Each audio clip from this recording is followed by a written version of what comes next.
حاجی نہیں لگایا، واہ جی واہ، محلے بھر کی زمین کھا کے حج کر کے آیا اور امام صاحب سے مہر لگوا لیا۔ کسی غریب کی جائیداد لوٹ کے حج کو نہ جا، تیرے پاس کچھ بھی نہیں ہے، صبح اٹھ کے ماں باپ کے دروازے پہ آ جا۔ 6 لاکھ لگا کے حج کر کے آیا ہے، کوئی گارنٹی نہیں قبول ہے کہ نہیں۔ مسکرا کے باپ کے چہرے کو دیکھ لے، آقا فرماتے ہیں اللہ حج مقبول کا ثواب عطا فرما دے۔ باپ کا چہرہ نہیں دیکھ سکتا، یہاں سے ہو جا رہا کعبہ دیکھ لے، اور وہاں جا کے بھی جوتیاں ہی چراتے۔ ہاں حضرت، جن کی نیتیں یہاں سے خراب ہے وہ بھی ایسا ہی مسئلہ، سب سستے میں ہوتے ہیں، جوتے چیک کر رہا، ایرانی کے، نیپالی کے، بغدادی کے، جس کے لگ کے مار دیا۔ اور اب تو فیشن چلا ہے، حرم شریف میں پہنچنے سے پہلے ہی موبائل نکالے گا۔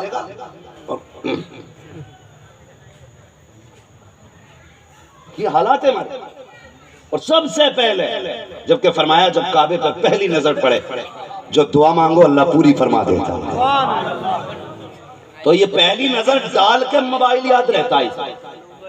سب سے پہلے لو بھائی انٹری کعبے میں، کٹا فیس بک پہ، پھڑا فیس بک پہ۔ ایسے ایسے گدھے ہیں کہ کعبے میں ہاتھ اٹھا کے فوٹو کھنچوا رہے ہیں کہ تو فوٹو کھینچ، میں دعا مانگا۔ تجھے پتا ہے تو کہاں کھڑا ہے؟ تجھے پتا کہ حرم کی زمین اور قدم رکھ کے چلنا؟ ارے سر کا موقع کہ ہو جانے والے، اللہ اکبر، اپنے قدم اور یہ خاک پاک حضرت ملائکہ کو جہاں فضے سر کی ہے، تو وہاں کھڑے ہو کر کے سیلفی لے رہا ہے اور ڈال کے کہتا لو ہم کعبے میں پہنچ گئے، تو کعبے میں پہنچا گئے بھی خدا تک نہیں پہنچا ہے۔ جبکہ یہ وہ جگہ ہے یاد آ گئی ہیں جب اپنی خطائیں۔ اللہ اکبر، وہ کون سی جگہ، بندہ پانی پانی ہو جاتا ہے، میں کہاں جگہ کہاں۔ حج بھی کرنے جا رہا تو فوٹو کھینچ رہا اور بھیج رہا لو میں حرم میں پہنچ گئی، یہ زمزم، یہ کھجور۔ شرم کر یار، گنبد خضرا پہ حاضری ہوتی ہے تو جو عمرہ کر کے آتے ہیں نا، انہوں نے مجھے بتایا اتنی درود اور دعا کی آواز نہیں آتی جتنا کٹ کٹ کیمروں کی آوازیں آتی ہیں۔ ہاں، جبکہ اس بارگاہ کا ادب یہ ہے کہ وہاں پہ سانس زور سے لینے کی اجازت نہیں، وہ جگہ ہے، وہ بندے کھڑے ہو کے فوٹو کڑا چل رہی ہے۔ ڈر یار محبوب خدا کی بارگاہ، نصیب تجھے لے آیا ہے، پتہ نہیں دوبارہ آئے گا کہ نہیں، مقدر سے آ گیا کہ یہاں پہ نہیں پتہ زندگی وفا کرے گی کہ نہیں، آج آیا ہے تو اس جگہ کے پورے فائدے اٹھا لے، زندگی کے پورے مسئلے یہاں تک پہنچ گیا ہے۔ تو وہ تم نے نہیں دیکھا بڑے بڑے عاشق حضور کی مدینہ پہنچے، ہمیں تو سیلفی سے فرصت نہیں ہے۔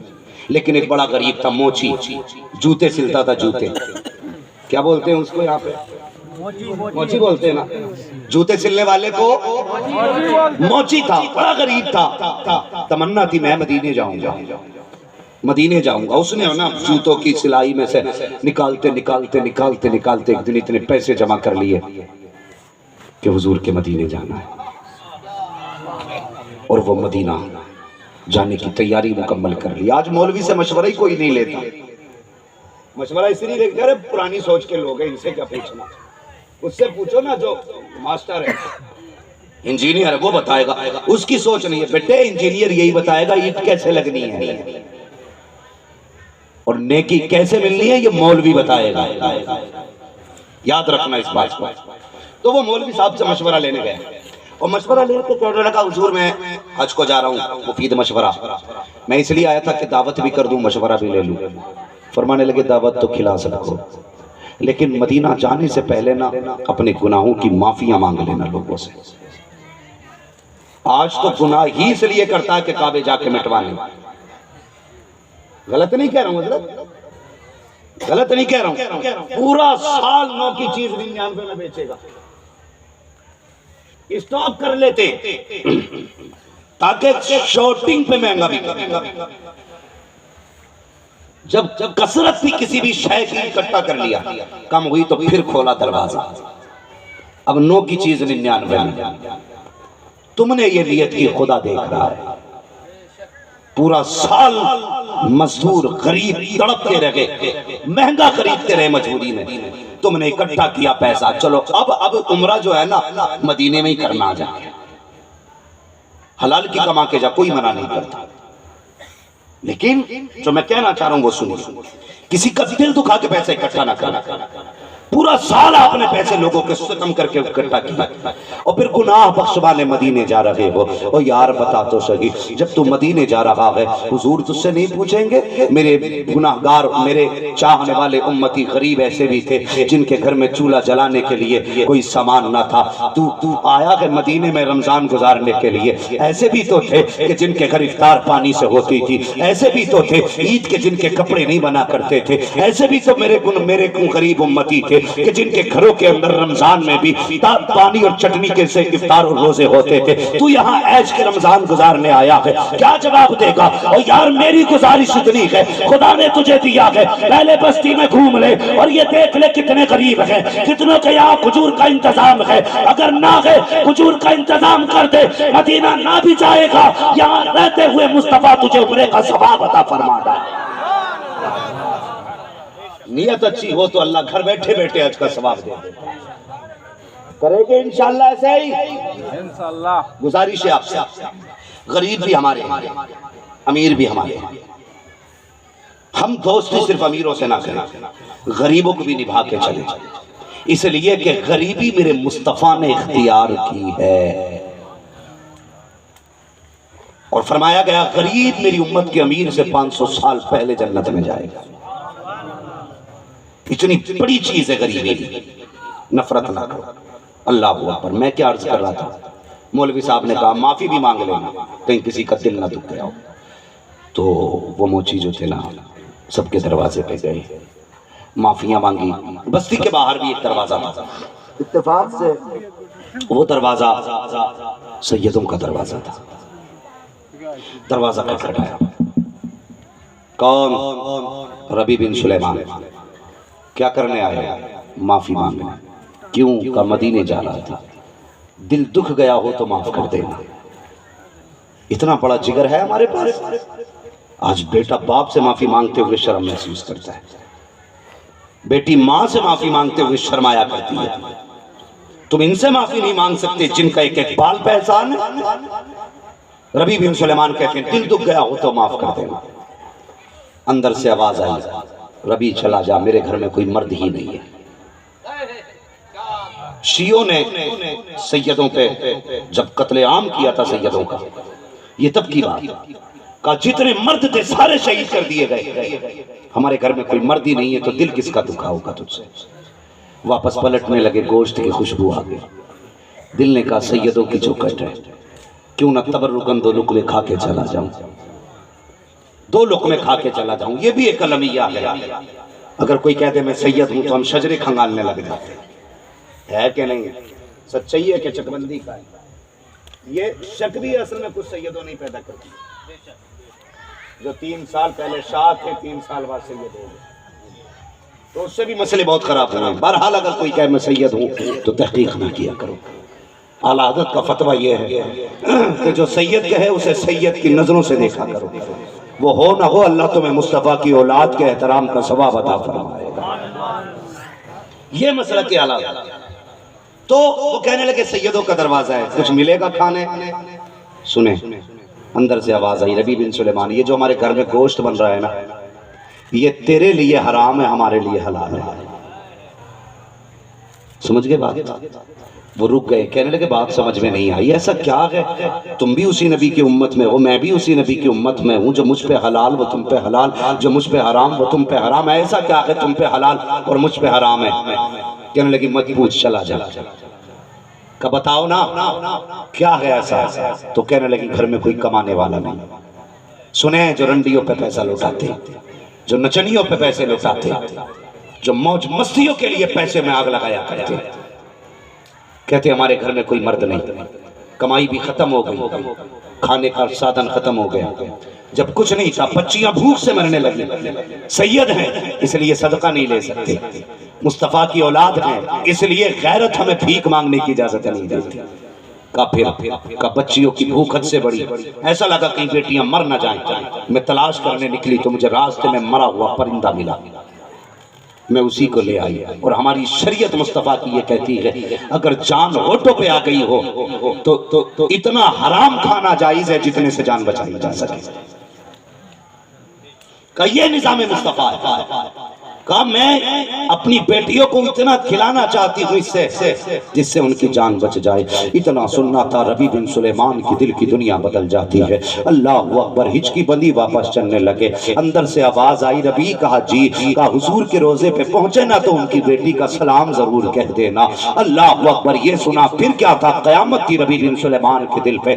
اندر آئے، گھر کے اندر سارا سامان لیا، بیچ ڈالا۔ بیچنے کے بعد پیسہ اکٹھا کیا، بیوی سے کہتے شریک ہے، کہا جی، کہا مجھے نہیں جانا حج کے لیے۔ کہا کیوں نہیں جاؤ گے، منظوری بھی آ گئی ہے، تیاری بھی ہو گئی ہے۔ اللہ اکبر، بیوی سے کہتے نہیں جانا ہے مجھے، ایک مجبوری آ گئی ہے۔ بیوی نے کہا کون سی مجبوری؟ آپ نے ساری بات بتائی۔ اللہ اکبر، اس کے بعد سارے پیسے لیے، رات کے سناٹے میں سیدہ کی چوکھٹ پہ گئے اور جانے کے بعد دروازہ کھٹکھٹایا۔ اندر سے آواز آتی ہے اب کون آیا ہے؟ کہا ربیع بن سلیمان آیا ہے۔ کہا آپ کس لیے آئے ہو؟ کہا وجہ یہ ہے سیدہ دروازے کھول تو سکی۔ سیدہ نے دروازہ کھولا، جتنے پیسے تھے قدموں پہ ڈال دیے۔ کہا یہ ساری رقم لے کے آیا ہوں، اس سے اپنی بیٹیوں کے ہاتھ بھی لے کرو جو فاقے سے ہیں، ان کی روزی کا انتظام کرو۔ کہا ربیع بن سلیمان تو بڑا غریب آدمی ہے، یہ پیسہ کہاں سے لایا ہے؟ کہا مدینے جا رہا تھا، ارادہ بدل دیا ہے، اب پیسہ تمہیں دے رہا ہوں۔ آواز سیدہ کی آئی، اے ربیع بن سلیمان ہماری چھوڑ مدینے چلا جا۔ اللہ اکبر، اتنا سننا تھا ربیع بن سلیمان کی چیخ نکلتی ہے، رو کے کہتے ہیں سیدہ ایک خیال آیا ہے، اگر میں مدینے گیا اور میں نے حضور کو جا کے سلام کیا، آقا نے کہہ دیا ربیع بتا تو سکی میری چوکھٹ پہ سلام لے کے آیا ہے، میری بیٹی کو روتا ہوا چھوڑ آیا ہے، مجھے تیرے سلام کی ضرورت نہیں ہے، تو آقا کو کیا جواب دوں گا؟ سیدہ حضرت ربیع بن سلیمان کہتے ہیں سیدہ یہ تحفہ قبول کر، اگر خدا چاہے گا زندگی میں کبھی پھر مصطفیٰ کا مدینہ نظر آنا۔ تکبیر، نعرہ رسالت، معراج النبی کانفرنس، حضرت مفتی حماد رضا صاحب، نعرہ تکبیر، نعرہ رسالت۔ بھائی غریبوں کا کھانے سے بندے کو جنت نہیں ملتی تھی، غریبوں پہ لٹانے سے جنت ملا کرتی ہے، غریبوں پہ لٹانے سے جنت ملا کرتی ہے۔ میرے بھائی کھایا نہ کرو، لٹایا کرو۔ ربیع بن سلیمان آ گئے، اور ہماری قوم بہت اچھی ہے، سر پہ اٹھانے پہ آتی ہے تو ایک دم اٹھا لیتی ہے، اور جب پٹکنے پہ آتی ہے تو دیر بھی نہیں کرتی۔ بہت بڑا نام ہے تاریخ میں حضرت جنید بغدادی کا، بہت بڑا نام ہے۔ آپ نے 12 سال جنگل میں ذکر الہی کیا۔ کتنے؟ 12 سال۔ اللہ سلامت رکھے، 12 سال تک حکم ہوا جنید اب لوٹ مخلوق کی طرف، اور میری مخلوق پہ جا کر کے میرے کرم کے دروازے کھول دے۔ جب پلٹنے لگے تو لوگوں کو پتا چلا جنید واپس آ رہے، تو کوئی ہار لے کے گیا، کوئی پھول لے کے گیا۔ جنید بغدادی نے دیکھا رہے لوگ استقبال کے لیے آئے کھڑے، ان کے ہاتھوں میں پھول ہیں، ہار ہے۔ خیال آیا جنید جس نفس کو مارنے کے لیے 12 سال جنگل میں گزارے، کہیں ایسا تو نہیں کسی کے پھولوں کو دیکھ کے پھر سے وہ نفس غالب آ جائے؟ تو آپ نے کیا کام کیا؟ مسافر بھی تھے، رمضان کا مہینہ تھا، جیب میں ہاتھ ڈالا، سوکھی روٹی کا ٹکڑا نکال کے چبانا شروع کر دیا۔ لوگ بولے لو جی ہم تو اس کے استقبال کے لیے آئے تھے، یہ تو اتنا کمینہ نکلا کہ یہ تو رمضان میں روٹی کھا رہا ہے۔ تو جو ہار پھول لے کے آئے تھے سب نے پھینک دیے، اور جس کے ہاتھ میں جو آیا اٹھا لیا۔ جب جنید قریب آئے نا تو لوگوں نے پتھر مارے، بیٹھ گئے زمین پہ، جوتے پتھر جس کے ہاتھ میں جو آیا مارا اس نے۔ آخر میں نے ایک بچے کو جب کچھ نہیں ملا نا، اس نے آ کے جنید بغدادی کے منہ پہ تھوک دیا۔ پتھر برداشت کر لیے، چپل برداشت کر لیے، لیکن جب بچے نے تھوکا نا تو برداشت نہ کر سکے، رو کے کہنے لگے مالک کیا جنید اسی لائق ہے کہ ایک بچہ جنید کے منہ پہ تھوک کے چلا گیا؟ جب اتنا کہا نا، آواز آئی جنید اگر اس دنیا کو بتا دوں نا کہ تیرا مقام کیا ہے تو یہ عبادتیں چھوڑ کے تیری چوکھٹ پہ آ کے بیٹھ جائے گا. اگر اسے بتا دوں تو کیا ہے سب کچھ چھوڑ کے تیرے دروازے پہ آ جائیں گے. تو جنید بغدادی کے جملے تھے جانتے ہو. کہنے لگے یا اللہ اگر میں بتا دوں تو کتنا کریم ہے تو لوگ عبادتیں چھوڑ بیٹھیں گے. آواز آتی چل جنید سودا کر لیتے ہیں تو ہمارے کرم پہ پردہ ڈالتا رہے ہم تیری شان پہ پردہ ڈالتے رہیں گے. تو ہماری قوم بھی اگر گرانے پہ آتی پٹک دیتی ہے اٹھانے پہ آتی تو ایک دم اٹھا لیتی ہے. پھر نہیں دیکھتی انگوٹھی کتنے پہن کے آیا ہے پھر نہیں دیکھتی ہے بال کہاں تک ہے پھر نہیں دیکھتی ہے پیر کے پیر ہے. جتنا ننگا دیکھا اتنا ہی گر گئی. ننگا ہے پہنچا ہوا بابا ہے تعویذ بھی دے کے جا نمبر بھی دے کے جا ایڈریس بھی دے کے جا. پھر ایسے پیر سٹا لگانے کے کام آتے ہیں. ہمیشہ دیکھا کرو پیر وہی ہوگا جو شریعت کا پابند ہوگا. کان کھول کے سن لیں پیر وہی ہوگا جو شریعت کا پابند ہوگا. اور جو ولی ولی لگائے پھرتے ہو نا جی وہ ولی ہیں انہوں نے تو ایسا دانہ ڈالا اگا دیا. فرمایا گیا کہ جو ہوا میں اڑتا ہو ہتھیلی پہ سر سو جما دے اگر ننگے سر پانی پی لیتا ہے تو وہ ولی نہیں ہو سکتا ہے. یہ ولایت ہے یہ ولایت ہے. ہاں یہاں تو پڑھتا ہی نہیں ایک ٹائم کی بھی کہہ رہا دل میں ہی پڑھ لی روٹی کھل کے کھا رہا نماز دل میں پڑھ رہا.